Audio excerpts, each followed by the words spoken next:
What's up? Here with the UFC 313 breakdown. Starting off with Alex Pereira versus Magomed Ankalaev. And yeah, let's start with the in-depth stats because this fight was a little controversial. Start with round one. Okay, there's no rounds in here, so we don't even need the fucking stats right now. But Pereira wins round one. And as a fan, it felt so exciting. It was like, he's gonna do it. He's gonna fucking beat Ankalaev. And then every other round happened. But round one, he just circled leg kick. Is like, okay, we're working our way into this fight. Starting off slow.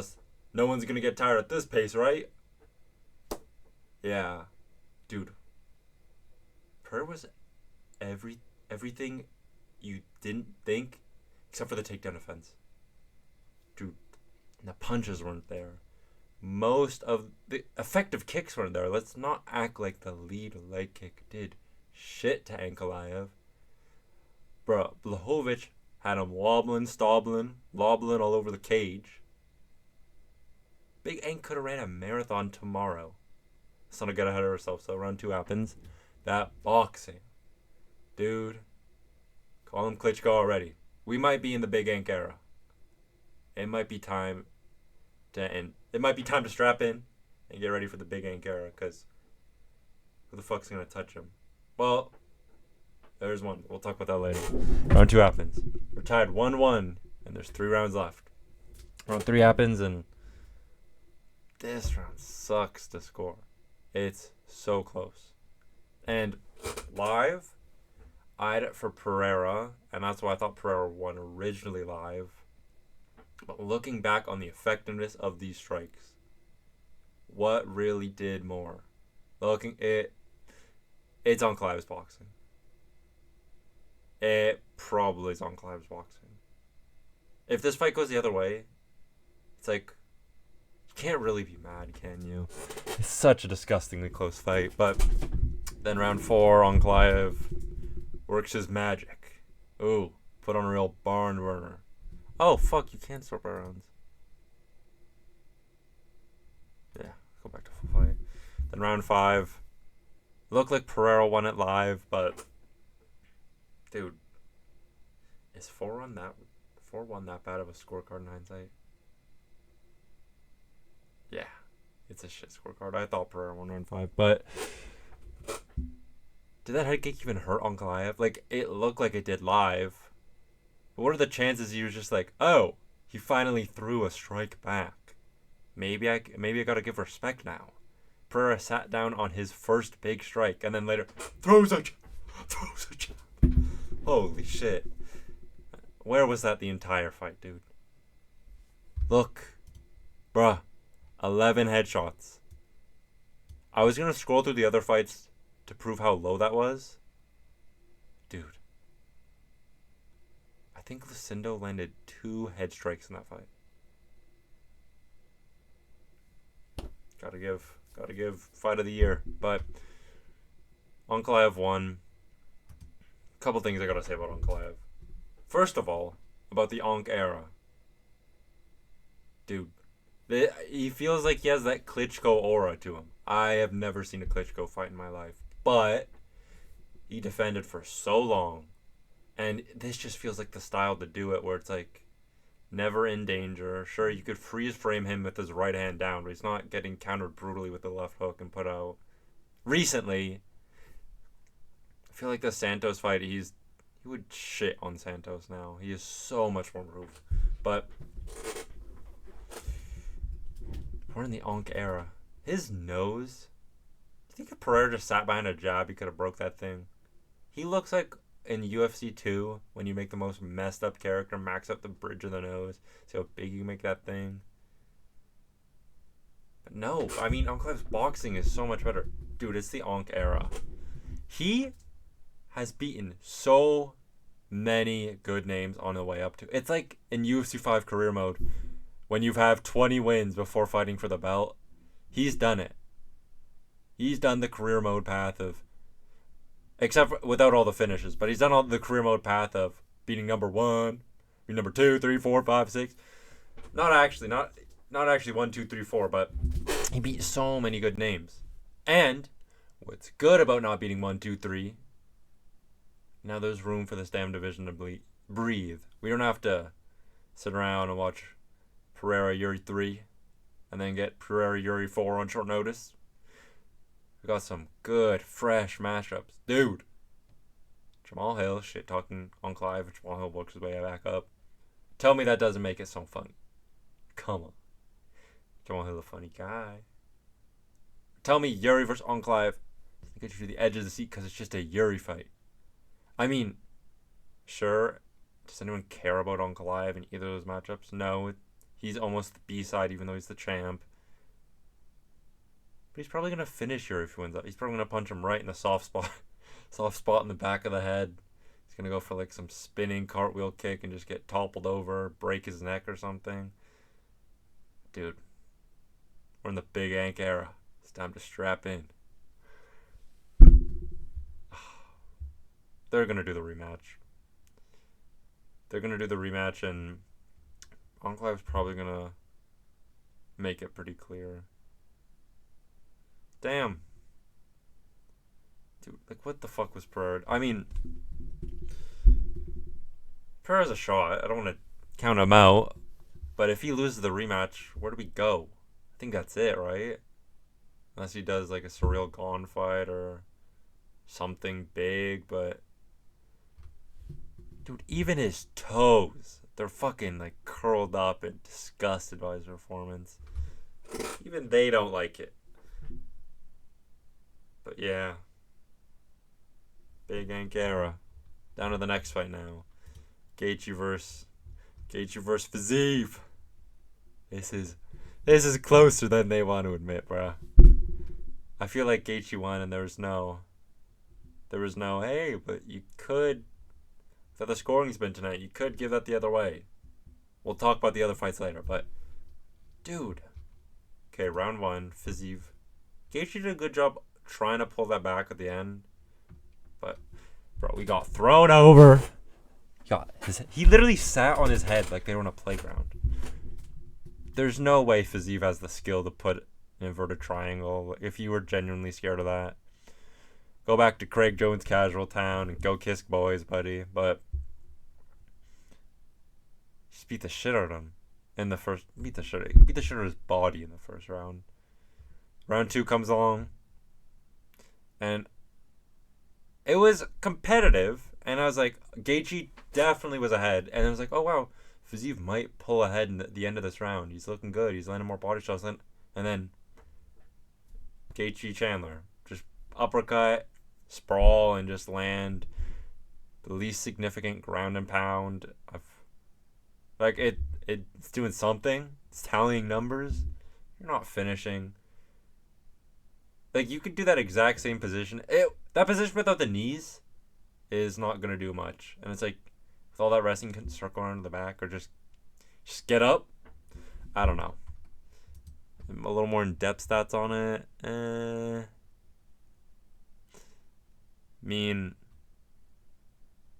there's nothing much more to see here. But third round happens. Dude, is this not just the same fight, though? He starts the round off blistering again, knowing he needs the third round, overexerts himself, loses the end, and I think he had the better shots in the third round, but the head kicks were good and they actually landed, even though they didn't.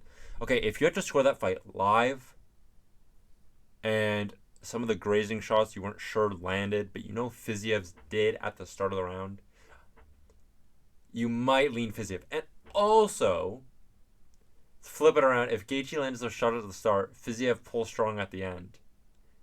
It's just visually so much better to win the second half of a round compared to the first, just off recency bias, right? And sure, you could, I would never score it like that, dude. Not a recency bone in my body.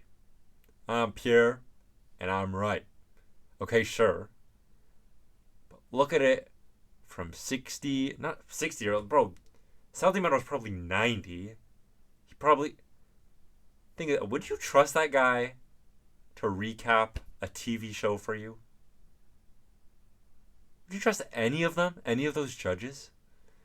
Dude, they are probably the most senile people on planet Earth. I can't believe they're coming remotely close to scoring I'm surprised they didn't score this 30-27 Fiziev. Okay. I don't know how they're still functional. They need to treat these guys. They need to treat it like an old person with a license. They need to give them like a couple fights every year to score. And if they're way off, no execution. They are so valueless. Anyways, Gaethje probably did enough to win this fight, but closer than you want to admit, buddy. This is sad, bro. Jalin Turner, he definitely would have been a marauder if he was around in the 90s. This is just not his era. He seems like a cool dude. Honestly, I was hoping he would pull out and Tom Nolan would step in. It's not because I don't like Jalin Turner. It's just, he's not anymore. Even though Tom Nolan did get kind of checked up, he still has a chance, right? Like, Tom Nolan's still young. Jalin Turner, you knew he didn't have a chance. And that retirement just cemented that feeling pretty clearly, right? I mean, fuck. He even looked good standing too, but I'm glad he retired. And I really hope he can make something, maybe as a coach, because he got the skills, bro. He knows how to put those hands on people. And fuck, do I even want him coaching? He is so low IQ sometimes.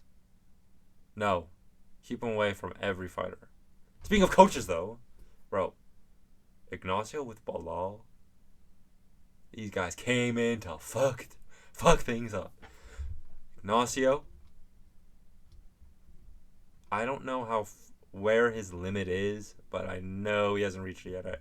Still got some wins up there. He would be Dariush. We'll get to the next fight before we talk about Dariush, but yeah, really good win for Ignacio. Can't wait for this kid. And oh, right. I was so ready. I was so excited to talk about that Ruffy fight. We got to talk about the greatest fight of all time first. I am so sorry. Put this in 2x speed, but I picked Lemos. And I picked her because I used her one more time in UFC 5. And when I say one more time, I mean I used her once and the other girl 0 times. Dude, she landed 2 punches to the head, 2 punches to the body, 0 to the leg. Holy fuck, I only saw the head one before. She was a favorite. Not that that means much in women MMA. But honestly, she beat 17 people. I accidentally clicked off. I didn't even realize. She beat 17 people while doing this. I know Lemos isn't low level or anything, but like, dude, got tossed around like a baby, like a little child. She's done for, man. It's hard to imagine her as anything for this division anymore. Lemos, go up. Hopefully lose to another prospect. Don't ruin more. Shang Weili's... No, fuck it. The division's over anyways. Weili's going to move up. Who cares? But if you do care, check out a 40-hour in-depth breakdown by Lucas Tracy. Mauricio Ruffy. Or Hoofy. Dude. He's the real deal, dude. I know it's Bobby Green, and Bobby Green's on he is on the chinning streak of chinning streaks for losing. But come on. There's like chinning someone and there's whatever this was. This is a highlight reel for the ages. Oh my god. The way he set it up, it was so fluid. Jesus Christ, there wasn't any tenseness in his body. Like, fuck, how could you not give him what he wants? I mean, and Belial, I feel bad for him. Beneil is shooting for the stars a bit. This is an unranked fight into the top 10. I don't know if they'll give it to him, But stylistically, if you want to fling this guy up, give him another highlight reel, have him in the top 10, do it. I mean, fuck, are people going to complain? Right? It's like, merit only counts if I don't like you, right? Like, fuck, Merab needs to do another fight before he gets his title shot, but give Ruffy top 10. I mean, that wheel kick, he's earned it though. Fuck. And yeah, there's a chance though. I need to gotta stop going Leal, bro. Doesn't deserve it. There's a chance that's a fraud check masterclass if he doesn't get a knockout. We might see him exactly what happened to Mahmoud Muradov against Gerald Mearshar. Take his back. Taps. Oh my god. Please don't. We need prospects. Okay. Moving on. That was a really good one. But moving on. Dude. Joshua Van's probably my favorite fighter right now. Holy shit. It is.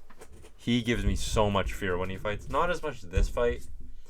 But when he's doing that bullshit of almost getting knocked out and taking a fight a month later. Dude, Joshua Van's so exciting. He might have so much CTE when he retires. But it's for the fans. Like, holy fuck. Rei Tsuruya, he's got that dog in him. I'm not going to talk about him much, but I will say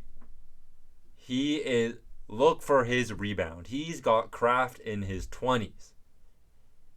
Bro, he did not give up ever. Missing 9 takedowns in a row. Pulls out the craftiest judo throw you've ever seen. Dude. Maybe in 5 years. Dude, he stands like a duck, though. This also might be the smallest waistline combined in the UFC. That might be the gayest analysis. Okay, anyways. Back to Joshua Van. Dude. Holy fuck. I mean, I'm over-exaggerating. This wasn't this is probably the most boring fight he's had in the UFC, but I love him. And that's not saying this fight was boring. This fight was good. This fight was good if you're a real MMA fan, man. But, oh my god. Joshua Van, please just... I don't know why they unranked him either. He's definitely earned himself. You could even argue a top 10. Fuck it. Put him against Tagir. Tagir's probably like 12, 11. But fling this guy towards the title shot. He's had the takedown test. Just, you could put him against whoever. He doesn't need any specific tailor-made matchups to prove he can defend the takedown. He can defend the back take. He knows what to do now. Skyrocket him to the top and dude, that might be the most marauder fight of all time. Pantoja versus Joshua Van. Dude, we're going to have a marauder off of all ages. Book it. Book it. No, don't book it, but build them up for it. I don't even care if you give them the most favorable matchups in the world. Just please get ready. Represent. Ferreira versus Armen Petrosyan.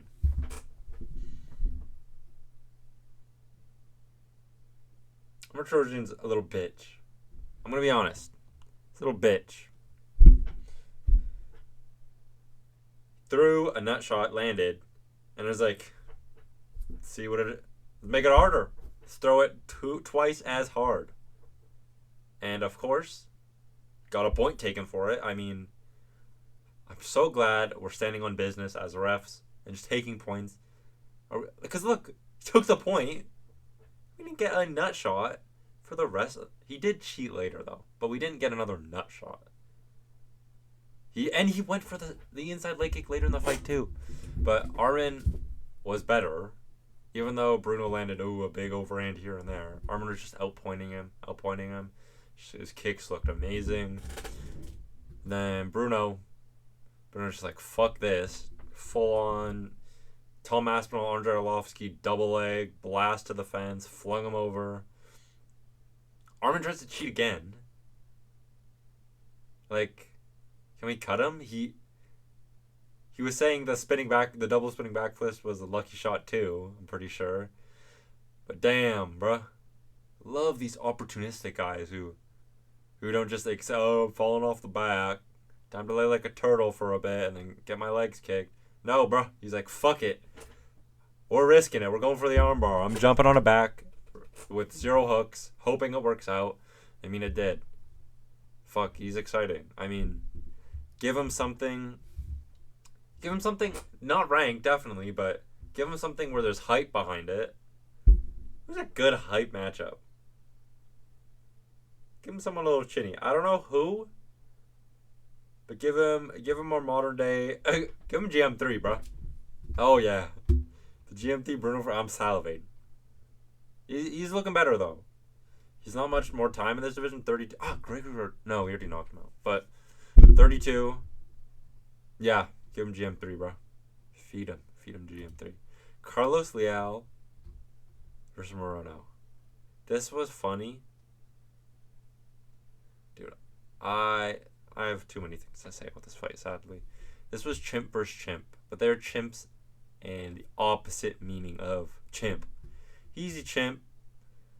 He's a he's like a zoo grazing fat old chimp who he probably should be eating veggies, but definitely picking up some KFC skin on the ground.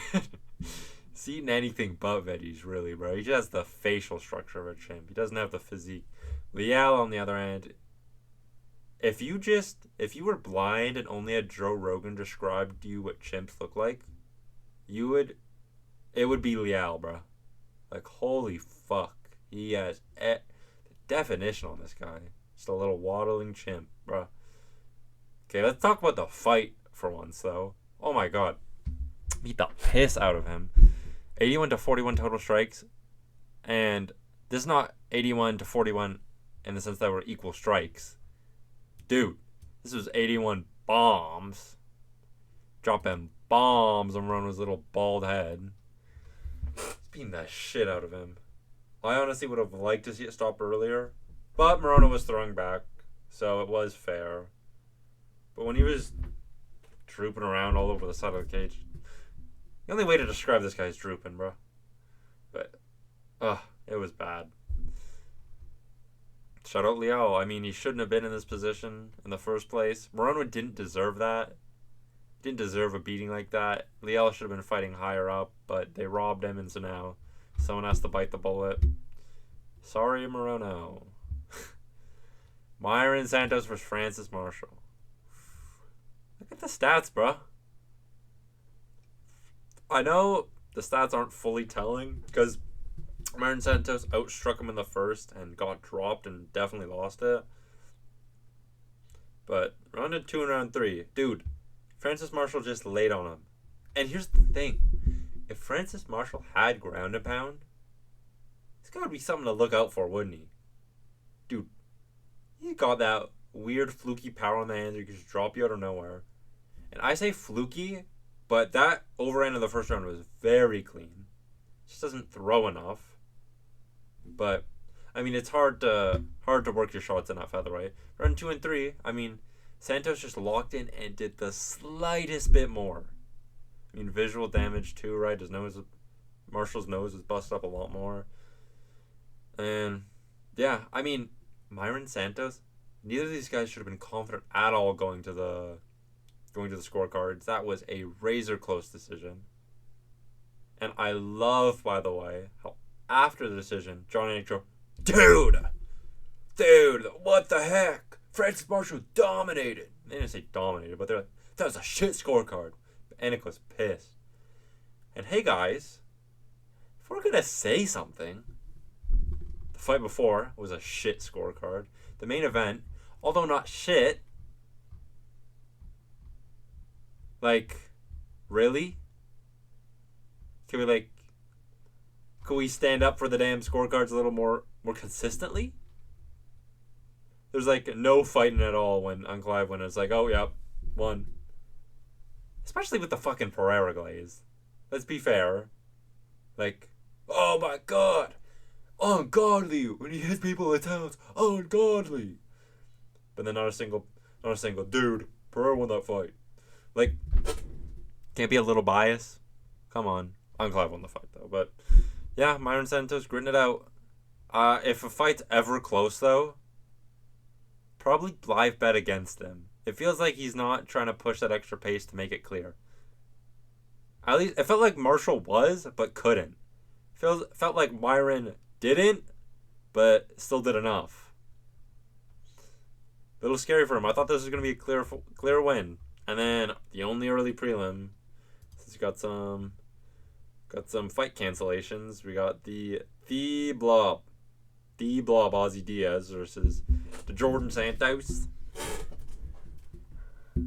I thought Santos won, and I feel bad because neither of them are getting fight of the night because they have Gaethje on the card, and they threw down. They didn't deserve fight. Let's be honest, bro. Some of the sloppiest striking.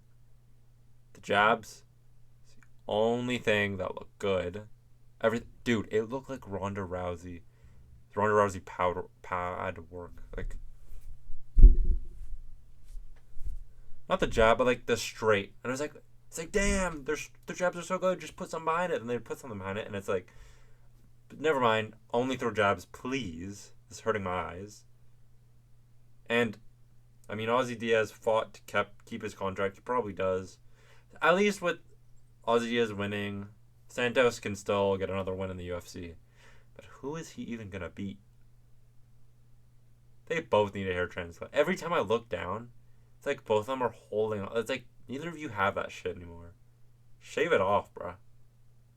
Shit, this is going to backfire on me in like a year when I go bald. Dude, shave it off. 2 more things. Shout out Big Ank. No, 3 more things. Shout out Big Ank for saying it's Big Ank time in the post-fight press conference.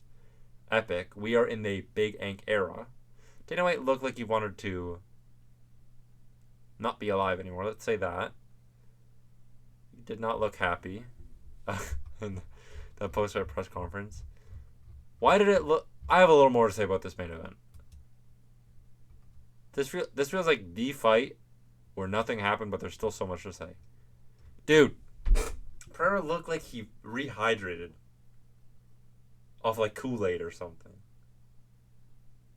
Like fucking Kool-Aid and watermelon rinds. Like the least efficient thing he could have. Chicken grease? Marshmallow fluff? Nutella? Dude, he looked done for. And it's like, and I was thinking in round 3, he looked done for, and I was like, okay, I remember in round 5, they got that towel on his head in the Adesanya fight, and he locked in, he fucking pushed it after losing rounds of grappling against Adesanya. That fight felt so much more high-paced, and it wasn't a high-paced fight, but in comparison, it was, right? Comparison, jack shit happened in this fight. Pereira locks in the other fight, but then this fight, we just see him throw one jab. Like, come on. He felt so done for. 0 gas in the tank. Dude. I can't stop saying it. But we're in the Big Ank era. Shout out Big Ank for getting it done. Can't wait for the rematch. And, dude, that's 313. A lot less eventful than I thought it would be. I thought we were going to have a title fight that I would have much rather, even though it's rooting for her, I would have much rather Ankalaev random knockout, just to make it clear. But yeah, that was 313. Thanks.